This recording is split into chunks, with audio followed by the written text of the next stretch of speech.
João capítulo 5, versículo 1, conta-nos a história de um homem que passava por uma situação muito difícil e do encontro de Jesus com este homem. E diz assim: passadas estas coisas, havia uma festa dos judeus e Jesus subiu para Jerusalém. Repete assim comigo: havia uma festa. Segundo o versículo diz assim: ora, existe ali junto a uma das portas do templo, chamada Porta das Ovelhas, um tanque chamado em hebraico Betesda, o qual tem 5 pavilhões. Era uma piscina, tá? Nestes jazia uma multidão de enfermos, cegos, coxos, paralíticos, esperando que se movesse a água. E aqui eu quero deixar claro para você uma coisa: esse versículo 4, ele não faz parte do texto original. Você vai ver que ele está entre colchetes na Bíblia. Você está vendo que ele está entre colchetes, o versículo 4? Esta é uma explicação que foi colocada depois, para que a gente entendesse por que esses doentes estavam sentados em volta daquela piscina. É uma explicação para entender o que eles pensavam. E diz ali então: esperando que se movesse a água, porquanto um anjo descia em certo tempo e agitava a água. E o primeiro que entrava no tanque, uma vez agitada a água, sarava de qualquer doença que tivesse. Então, irmãos, essa aqui é a crença que as pessoas tinham na época. Elas acreditavam que se a água se balançasse é porque era um anjo, e alguém tinha que botar o doente na água, e então o doente ficava curado. Essa era a crença que eles tinham. Mas não quer dizer que de fato isso acontecia, tá? Quero deixar bem claro aqui. Estava ali um homem enfermo, havia 38 anos. Repete comigo: um homem enfermo. Então nós temos dentro do templo uma festa, uma multidão em festa. Mas logo ali, do lado de fora, onde sai da porta do templo, uma multidão de doentes e coxos e paralíticos. E um homem sofrendo há 38 anos de uma doença. Uma paralisia, então ele não podia se levantar, ele não podia andar. Limitava a sua vida totalmente. Versículo 6, Jesus, vendo este homem deitado, e sabendo que ele estava assim há muito tempo, lhe perguntou: queres ser curado? Gente, vamos pensar, esse homem faz 38 anos que está doente. Será que ele quer ser curado? Ele já foi para um lugar onde ele esperava que teria uma cura. Mas tem um detalhe: ele estava há tanto tempo naquele lugar, que ele não tinha nem ouvido falar de Jesus, ele nem sabia quem era Jesus que estava diante dele. Respondeu-lhe o enfermo, versículo 7, Senhor, eu não tenho ninguém que me coloque no tanque quando a água é agitada. Pois enquanto eu vou, desce outro antes de mim. Então lhe disse Jesus: levanta, toma o teu leito e anda. Imediatamente o homem se viu curado e, tomando o leito, colocou-se a andar. E aquele dia era sábado. Veja, queridos, Jesus ele pergunta: o que você quer? E ele diz: olha, eu quero ser curado, mas ninguém me ajuda. Eu quero ressaltar algo aqui. A Bíblia não conta a história desse homem, mas é claro que este homem não tinha uma família por ele. Eu não sei o que aconteceu no passado desse homem, mas alguma coisa lhe afastou da sua família, porque ele estava naquele lugar sozinho, pois ele disse: eu não tenho ninguém que me ajude, eu não tenho ninguém. Além de estar doente, ele estava sozinho. Então ele procurou saída nas crendices daquela época, nas superstições. Ele foi para os lugares aonde diziam que haveria uma cura, lá ele ia. Ele procurava uma saída, mas não encontrava. Até que Jesus ao invés de ir para a festa, foi para o ambulatório. Jesus, ao invés de ir para a festa, Jesus chega na porta da festa e ele entra à direita, na porta do sofrimento. Quero dizer uma coisa para você. O céu é um lugar de festa e de maravilha. Deus está no céu onde não há dores nem sofrimento, mas Deus desce a essa terra através de Jesus Cristo para visitar um mundo que está sofrendo, um mundo que está doente, um mundo que precisa do socorro dele. Esse é Jesus. Jesus ajudava as pessoas e ele continua hoje, ajudando todos que pedem a sua ajuda. Eu gostaria de ler com você, versículo 14. Mais tarde, Jesus encontrou este homem no templo. Olha só, o homem foi curado e para onde ele entrou? Para o templo, para adorar a Deus. Ele encontrou o homem no templo e então lhe disse: olha, que já estás curado, não peques mais, para que não te suceda coisa pior. Jesus foi lá, encontrou aquele homem numa situação terrível, 38 anos doente, sofrendo, não tinha mais família, não tinha mais ninguém. Eu não sei a história dele, mas Jesus sabia a história dele. Eu não sei se ele largou a mulher, eu não sei se ele traiu a esposa, eu não sei por que ele foi se isolando ao ponto de não ter ninguém ao seu lado. Talvez ele passou por um infortúnio, mas quando Jesus chega nele e diz: olha que não peques mais, para que não te suceda coisa pior. Jesus está dizendo: filho, você recebeu uma bênção de Deus, mas tem algo, para que você não volte para uma situação igual àquela ou pior, é necessário mudar o seu coração. Você precisa vencer o pecado que habita em você. É interessante que esse homem não pediu ajuda de Jesus. Ele não estava pedindo para Jesus: me cura.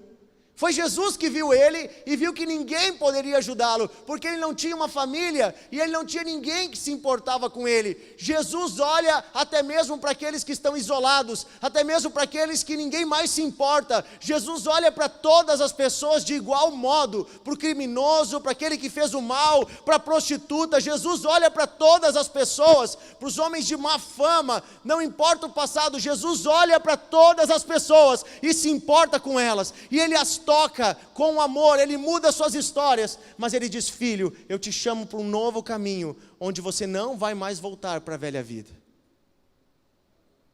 Havia um caminho para esse homem restaurar sua família, e esse caminho era ele não voltar às práticas de antigamente. Nós vamos ver que Jesus vai dar essa segunda chance a muitas pessoas. Por exemplo, em Mateus capítulo 9, nós vamos ver uma bela história.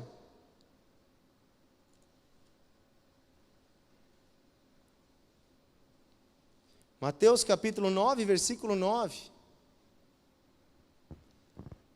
Diz assim: partindo Jesus dali, viu um homem chamado Mateus. É o próprio Mateus que escreve o livro, e ele fala dele na terceira pessoa, né?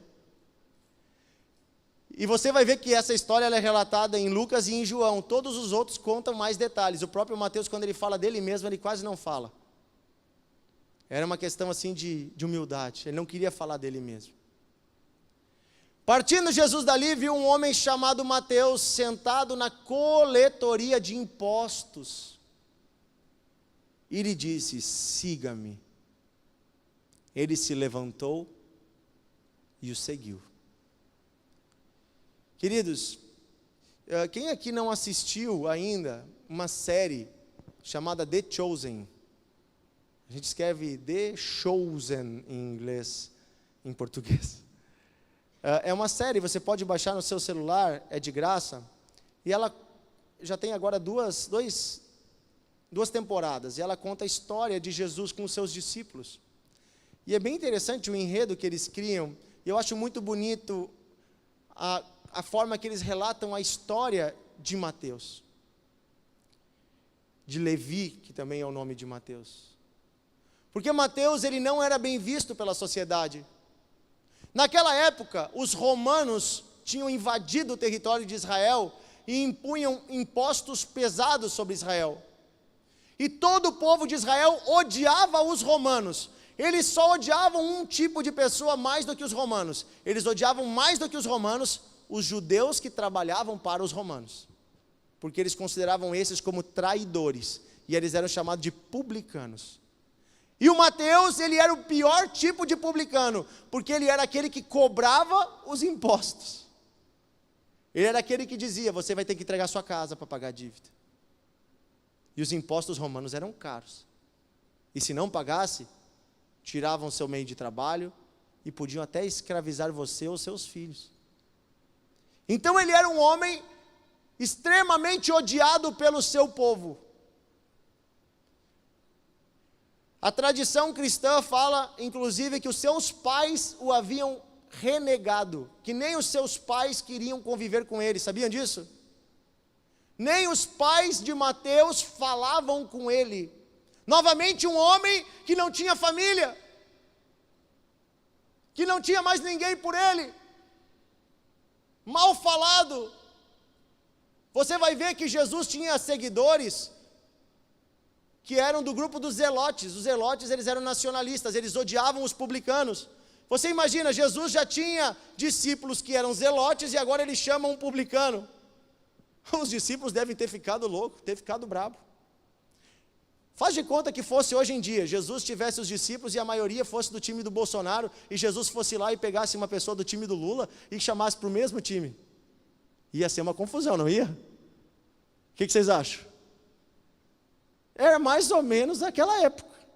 Era pior a briga entre eles do que hoje em dia essa briga política que tem no Brasil. Não entrando no mérito de quem está certo ou de quem está errado. Era pior.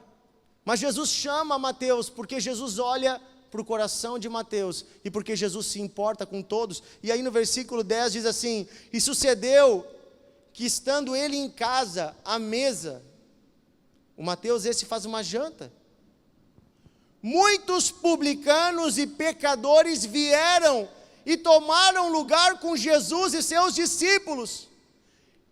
Então Mateus se levanta e diz para Jesus, vem para minha casa. Jesus vai com os discípulos, o Mateus faz uma janta, e o que acontece? Junta mais gente tipo Mateus. Vem os colegas de trabalho dele, e outros chamados pecadores aqui. Certamente era o dono do boteco, era aquela mulher que já tinha 2 ou 3 maridos, era a pessoa mal falada, o que devia para todo mundo, era o desajustado, e começaram a sentar à mesa de Jesus, e diz assim no versículo 11, ora, vendo isso, os fariseus perguntaram aos discípulos, por que come o vosso mestre com os publicanos e os pecadores? Lá vem a voz dos acusadores. Mas Jesus, ouvindo, disse,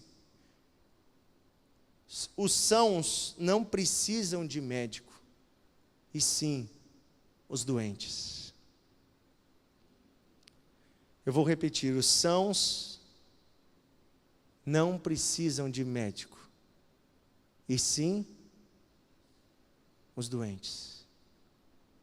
Jesus estava dizendo que Ele é o médico para sarar uma humanidade que está doente. Ele é aquele que pode sarar um coração que está doente do pecado.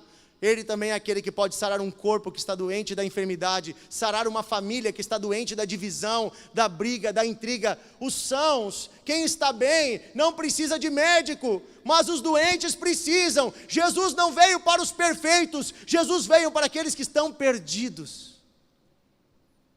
E a pergunta é, quem são os perfeitos? Não existem. A palavra de Deus diz que todos pecaram e carecem da glória de Deus, todos. A diferença é que os fariseus achavam que não tinham pecado. Versículo 13, Jesus diz, ide, porém, e aprendei o que significa. Misericórdia eu quero e não holocaustos. Pois eu não vim para chamar justos, e sim pecadores ao arrependimento. A presença de Jesus com os homens vai ser não apenas uma presença de acolhimento. Jesus acolhe as pessoas como elas são, Jesus continua fazendo isso, mas Ele, ao acolhê-las, Ele chama elas para uma nova vida, Ele chama elas para uma vida de entrega, de arrependimento, de mudança. Por isso Ele se importou tanto com aquele outro homem, que além de curar o seu corpo, Ele vai lá dentro do templo e diz: ei, está curado? Beleza, agora vá e não peques mais. Porque Jesus veio chamar os doentes ao arrependimento.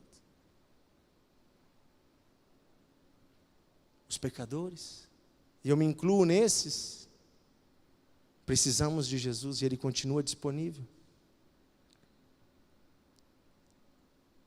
Eu vejo essa mesma passagem em outras histórias da Bíblia.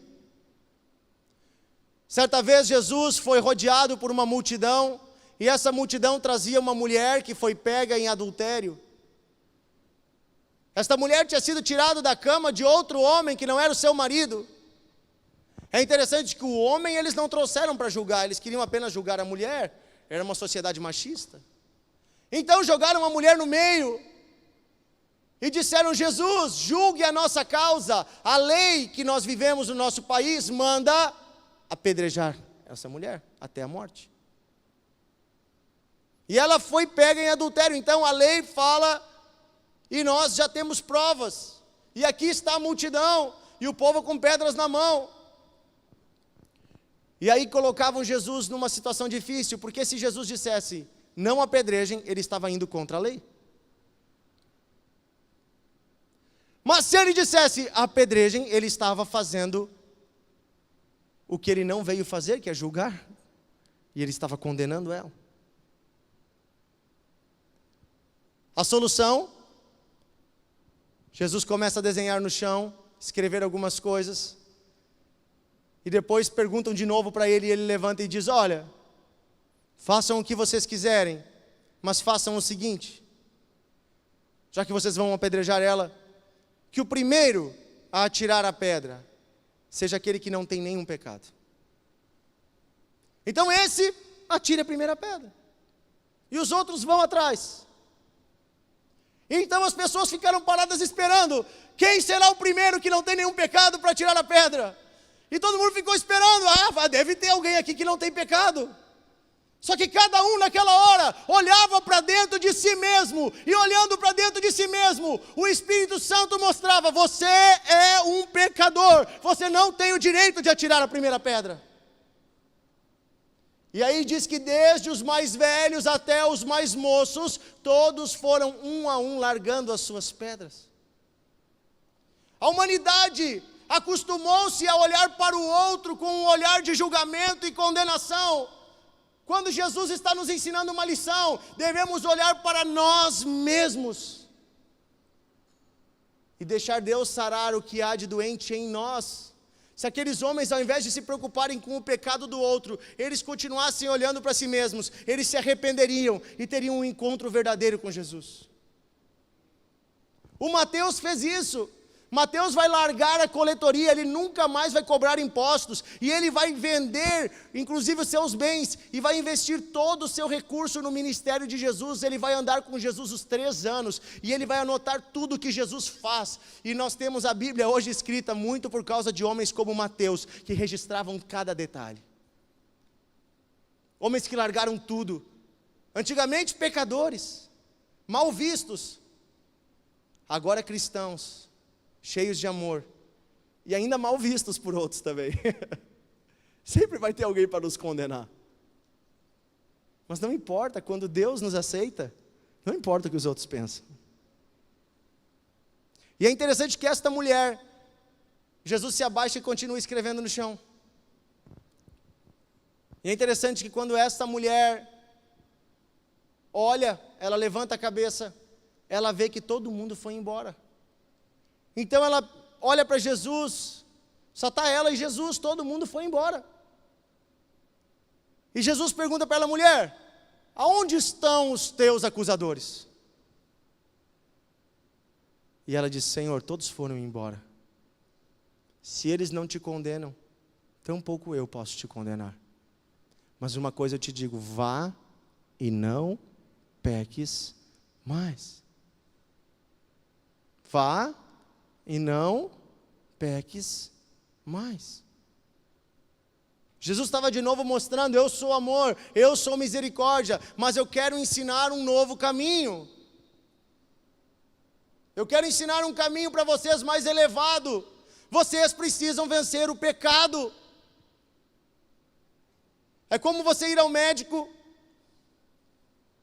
e você descobre lá no médico, vou dar o meu exemplo, tá? Vou usar o meu exemplo. Fui ao médico, eu estava com muita azia, muita queimação. E o médico começou a perguntar o que eu comia no meu dia a dia. Quando terminou, ele disse, bom, essa aqui é a lista então do que tu não pode comer. Eu disse, tá, mas tu anotou o que eu como. É exatamente isso que tu não pode comer. Café demais, pão demais, tudo demais. Mas principalmente o café, ele me disse, tu toma café demais. Tu tem que reduzir o café. Então ele me deu um remédio, ele disse, com esse tratamento aqui, em 2 meses tu fica bom. E eu fiz o tratamento. E eu fiquei bom, eu voltei lá e disse, fez até uma endoscopia, tá resolvido o problema. Só que agora tu vá e não toma mais café que nem tu tomava antes. É mais ou menos o que Jesus faz. Olha, vocês estão desse jeito, porque vocês estão nas mãos de Satanás. O que nos coloca nas mãos de Satanás? O pecado. Então Jesus diz, eu dou uma nova vida a vocês, eu perdoo vocês, eu limpo o passado de vocês, eu curo as feridas, eu curo a família, eu curo o casamento, eu curo o corpo de vocês, mas agora vão e não pequem mais. Vão e vivam uma nova vida. Vão e vivam de um modo diferente. Deus sempre vai nos levar a uma reflexão. O Evangelho não é apenas um Deus que vem e de modo milagroso faz milagres externos, mas Ele é um Deus que vem e faz também milagres externos, mas Ele realiza um milagre interno chamado arrependimento. Esse milagre só Deus pode gerar no coração do homem e da mulher. É quando nós desejamos viver uma nova vida.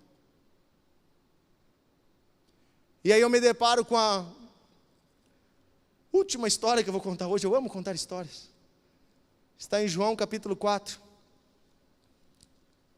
É de uma mulher que foi buscar água num poço. Outra mulher mal vista, coitadinha, tinha que ir de meio-dia buscar água. Meio-dia, sol batendo no deserto, imagina. Sabe por que ela tinha que ir de meio-dia? Porque todas as mulheres da cidade odiavam ela. E sabe por que todas odiavam ela? Porque ela já tinha tido 5 maridos e agora ela estava morando com um homem que era marido de outra. Então, na verdade, as mulheres não gostavam dela, porque viam ela como uma ameaça para o seu casamento. O fato é que, muitas vezes nós julgamos esta mulher. Mas se você for ler esta história aqui, eu não vou ler toda ela com você. Vou ler apenas um trecho daqui a pouco. Você vai ver uma coisa. Não é por acaso que Jesus tem um encontro com ela. Alguns acham que Jesus estava no poço e a mulher veio por acaso e deu o encontro por acaso. Se você olhar, Jesus estava indo de um lugar para outro, e no caminho ele passa em Siquém. Mas haviam vários outros caminhos, ele escolheu aquele caminho. Os discípulos foram na cidade comprar pão. Jesus não quis entrar na cidade. Jesus nunca se afastava dos discípulos. Ele pediu para ficar sozinho no poço. Ao meio-dia, sozinho no poço. Por quê? Porque Jesus queria se encontrar sozinho com aquela mulher. Ele sabia que ela viria ao meio-dia. E ele estava esperando por ela.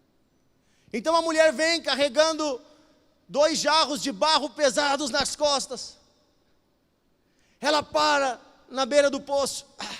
Solta aqueles vasos. Amarra na corda do poço.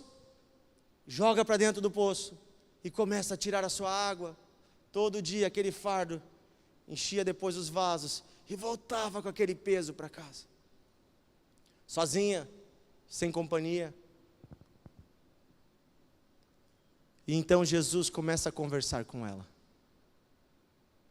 Mulher, tu pode me dar um pouco dessa água? Ih, estou gostando não. Tu é um estrangeiro, tu é de Israel, sou samaritana, teu povo não se dá com o meu. Tu é homem, eu sou mulher, nós não devíamos nem estar conversando. Daí Jesus disse, mulher, se tu soubesse quem eu sou, tu é que me pediria água, mas eu te daria da água da vida. Ué, não estou vendo nenhum balde. De onde é que tu vai tirar essa tal de água da vida? E aí Jesus continua. Mulher, quem toma dessa água que você está tirando, volta a ter sede depois. Depois de um tempo tem que vir de novo pegar água. Mas quem beber da água que eu dou, nunca mais terá sede. Pelo contrário, do seu interior fluirão rios de água viva. E aí a mulher diz, então me dá dessa água. E aí Jesus diz, então vai e chame teu marido. Eu não tenho marido. É verdade. E aí ele revela que sabe a história dela. Eu sei que tu não tem um marido, porque tu já teve 5. Tu está com um que não é teu. De onde tu me conhece? Tu é um profeta? E ela começou a ficar. E aí ela começou a perguntar um monte de coisa para ele. E ele começou a demonstrar amor por ela, responder às dúvidas dela, revelou o coração dela. E no final daquela conversa, essa mulher estava extasiada de que o Messias, e ela é a primeira pessoa para quem Jesus diz, eu sou o Messias. Você vai ver que em João revela que ela é a primeira pessoa para quem Jesus fala abertamente, eu sou o Messias. Então, ela extasiada, ela diz, o povo da minha cidade tem que saber disso. Então diz que ela larga os seus vasos, deixa eles para trás e corre de alegria para a sua cidade. E começa a anunciar nas ruas, venham, eu encontrei um homem, ele contou toda a minha vida, ele se importa comigo, ele é o Messias, venham conhecer a ele está no poço da cidade. E daqui a pouco uma multidão vem andando junto com aquela mulher, e querendo conhecer quem era esse homem. Esse homem que fez essa mulher largar o medo de se comunicar, largar o medo das pessoas da cidade. Esse homem que fez essa mulher largar os fardos dos seus jarros. Esse homem que aceitou esta mulher. Quem é esse homem? Então eles conhecem Jesus, Jesus prega, Jesus cura. E no final, eles olham para ela e dizem, olha mulher, agora não é mais porque tu nos falou, agora nós vimos face a face. E Jesus entra na cidade e fica muitos dias tocando a vida das pessoas naquele lugar. Novamente uma mulher com problemas na família. Às vezes a gente julga as pessoas. Mas eu não sei o que fez ela largar o primeiro marido, nem largar o segundo, nem largar o terceiro. Certamente esta mulher procurava algo chamado felicidade. É o que todo mundo procura. E certamente ela imaginava lá no seu interior, o dia que eu encontrar um bom homem que me faça feliz, eu vou ser completa. Talvez ela cresceu com essa ideia de que um homem faria ela feliz. Então ela se casa, talvez muito nova, mas aquele homem talvez frustra todas as suas expectativas. Quem sabe ele é grosseiro, quem sabe ele é mau, quem sabe ele trai ela, quem sabe ele machuca o coração dela. Então ela diz, não é este, eu vou largar ele e vou procurar outro. E aí ela vai em procura do verdadeiro homem que vai preenchê-la. E assim ela vai para o segundo e vai para o terceiro, porque sabe de uma coisa, não há nenhum homem, nenhuma mulher que possa preencher o coração de um homem, de uma mulher. Só quem pode preencher o nosso coração é Deus. A felicidade está em Deus, a completude está em Deus. Jesus diz, eu tenho uma água que mata a verdadeira sede. Hoje em dia há pessoas procurando essa alegria em homens, em mulheres. Há pessoas procurando essa alegria na noite. Há pessoas procurando essa felicidade no dinheiro. Há pessoas desesperadas por um diploma, achando que quando tiverem tal nível de estudo vão ser felizes. Há pessoas buscando alegria na droga, na bebida, na noite. Eu quero dizer para você uma coisa: o que Jesus disse a essa mulher: se você continuar bebendo dessa água, você voltará a ter sede, mas se você beber da água que eu te der, você nunca mais terá sede. Esse é Jesus. Se você está sozinho, sofrendo, Ele vai lá onde você está e Ele te levanta. Se você está abandonado, lá na coletoria de impostos, Ele vai lá e toma você pela mão. Se você está sendo acusado dos seus erros, Ele perdoa os seus pecados e restaura a sua vida. Se você já tentou tudo para ser feliz e não consegue, Ele vem e te apresenta a verdadeira felicidade. Eu não sei com qual desses 4 personagens você se identifica. Eu me identifico um pouco com cada um deles. Mas para todos eles, foi Jesus que mudou a história. E essa noite, esse Jesus, Ele continua vivo. E porque Ele vive, podemos crer no amanhã. Porque Ele vive, não precisamos mais ter temor, porque Ele vive. Nós estamos aqui hoje para ministrar o amor dEle, para encher tua vida, para completar o teu coração, para restaurar o teu casamento, para restaurar a tua saúde. Porque Ele vive, nós podemos ministrar o amor dEle, para levantar você de qualquer situação, para apagar o teu passado e para te dar um novo caminho. Um novo caminho, uma nova vida. Você quer uma nova vida? É tudo que Jesus te oferece. Ele diz: nasçam de novo. Nascer de novo é morrer para o passado e nascer para uma nova vida com Deus. Ah, pastor, não é tão fácil assim. Ele não disse que ia ser fácil, mas Ele disse que Ele estaria conosco. Ele disse que Ele faria. Quem nos transporta do reino de trevas para o reino de luz é Deus. Nós só temos que nos colocar diante dEle, abrir o nosso coração, e Ele vem e transforma a nossa vida. Não é uma religião que nós estamos pregando aqui. Não é deixar de ser dessa religião e passar a ser daquela. Não. A Bíblia não fala sobre religião. A Bíblia fala sobre relacionamento com Deus. E esse Deus, que é Pai, enviou o seu Filho para nos trazer de volta para Ele, para nos tornarmos também seus filhos. Então fazemos parte da família de Deus. Estamos completos. Somos cuidados, protegidos e amados. Vamos orar esta noite. Quiseres fechar teus olhos, falar com Deus. O Pai de amor está aqui. Ele se importa com você. Você que está em casa, comece a falar com Deus nesse momento também. Deus ama você, Ele se importa com você.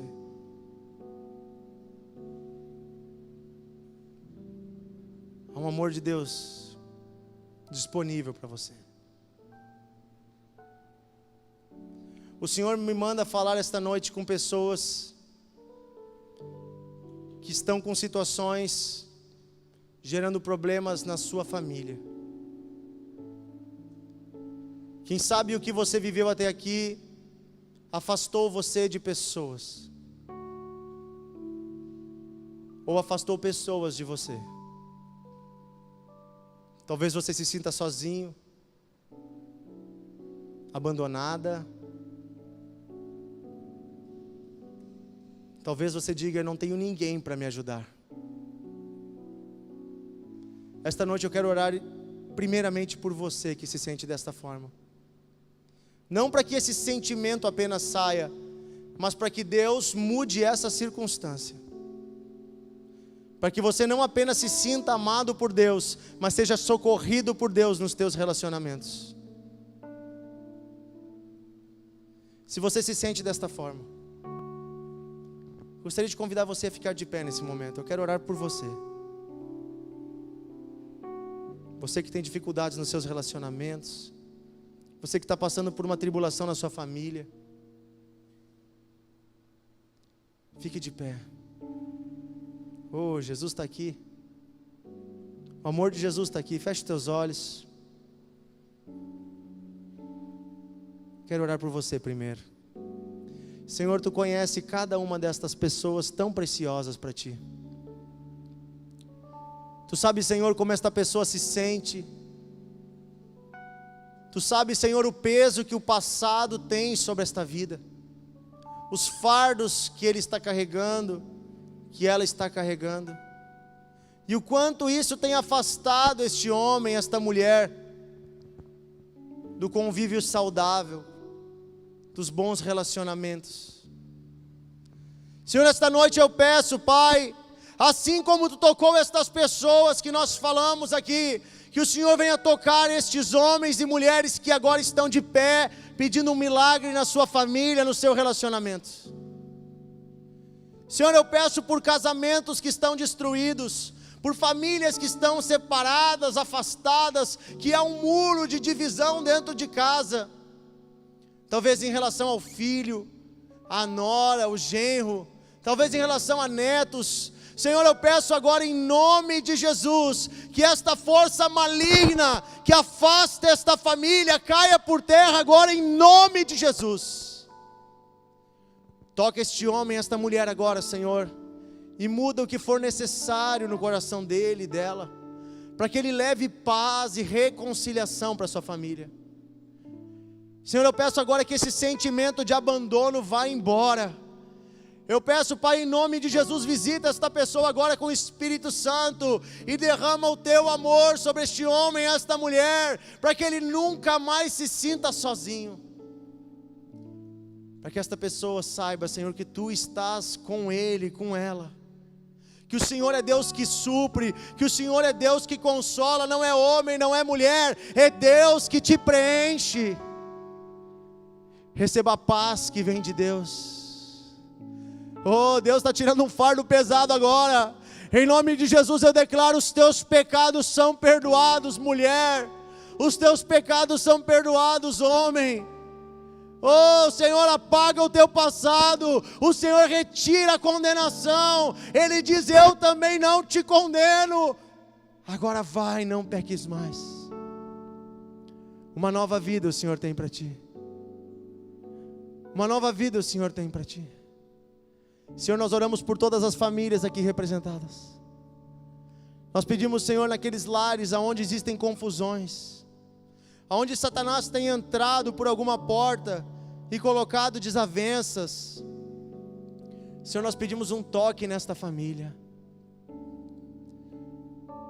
E sobre pessoas, Senhor, que estão vivendo relacionamentos desajustados, estão vivendo relacionamentos que não são casamentos, relacionamentos no erro. Nós pedimos agora, Senhor, dá sabedoria a este homem, a esta mulher.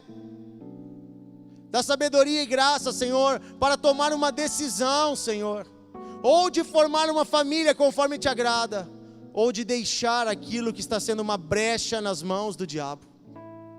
Nós declaramos agora que todo sofisma, toda prisão de alma é rompida agora em nome de Jesus. Espírito de sensualidade, eu te enfrento agora, eu te mando fora desta vida agora.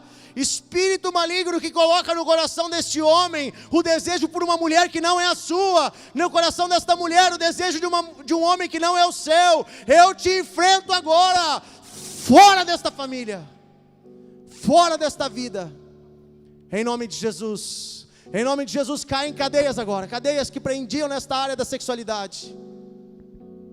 Promiscuidade, prostituição, pornografia é rompido agora na tua vida. Em nome de Jesus você é livre. O Senhor diz: eu te curo, mas não voltes mais ao pecado. Eu te faço uma nova pessoa. Vamos ficar todos de pé. Há uma presença de Deus nesse lugar. Nós queremos orar por todas as pessoas que têm necessidade. Senhor, nós oramos por aqueles que chegaram neste lugar enfermo, ou que tem alguém enfermo na sua família. Pedimos agora, Senhor, que Tu venha a este lugar de dor, como Tu foi aquele tanque onde havia doentes, paralíticos, coxos. Pedimos agora, Senhor, visita este lugar de dor, visita esse lugar de sofrimento, visita esta pessoa nas suas dores e angústias, Senhor, nós pedimos. Visita pessoas que estão em casa agora acamadas, pessoas que estão nos hospitais agora acamadas. Oh Senhor, pessoas que estão longe da festa, longe da alegria. Visita estas pessoas, Pai. E nós pedimos, Senhor, como Tu foi ao encontro daquele homem que estava preso em crendices. Liberta pessoas que estão presas no engano, no erro, na idolatria. Liberta e cura estas pessoas. Oh, Deus está curando agora. Jesus é o mesmo ontem, hoje e será para sempre. Jesus é o mesmo. Eu quero orar por alguém que está sofrendo aqui, no seu corpo uma dor, uma enfermidade. Coloque a mão nesse lugar agora. Se você tem no seu corpo alguma situação de enfermidade, coloque a mão sobre esse lugar agora. Fique com a mão aí, nós vamos orar. Diga assim: eu creio que Jesus levou sobre si, na cruz, toda a enfermidade do meu corpo. Diga assim: eu entrego a Ti, Jesus, esta dor, este sofrimento, e eu recebo a cura em Teu nome. Em nome de Jesus eu oro agora e eu ordeno que esta enfermidade vá embora.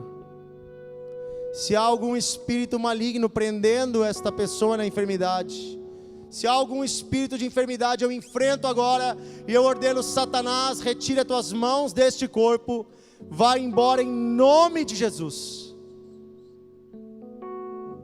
Coluna seja restaurada agora em nome de Jesus. Os discos são restaurados agora em nome de Jesus. Coração é curado agora. Deus está curando clavículas, ombros, braços, pernas. Deus está curando pulmões agora, estômago, intestino. Hérnia seja fechada agora em nome de Jesus. Olhos comecem a ver perfeitamente agora em nome de Jesus. Em nome de Jesus eu ordeno que todo problema de visão vá embora. Em nome de Jesus, em nome de Jesus, em nome de Jesus. Deus está curando você agora. Receba um toque de Deus aí onde você está agora. Nós enfrentamos todo tipo de problema de ansiedade. Nós ordenamos agora sono tranquilo, paz sobre o teu coração. Espírito maligno que atuava à noite sobre esta pessoa, trazendo angústia na hora do sono, nós te ordenamos: vai embora, em nome de Jesus. Se você tinha problema de insônia, coloque a mão no seu coração. Diga assim: em paz eu me deito, e logo pego no sono, pois o Senhor me guarda, e enquanto eu durmo, o Senhor me protege. O Senhor luta por mim as minhas guerras. Diga assim: estou seguro e guardado nas mãos de Jesus.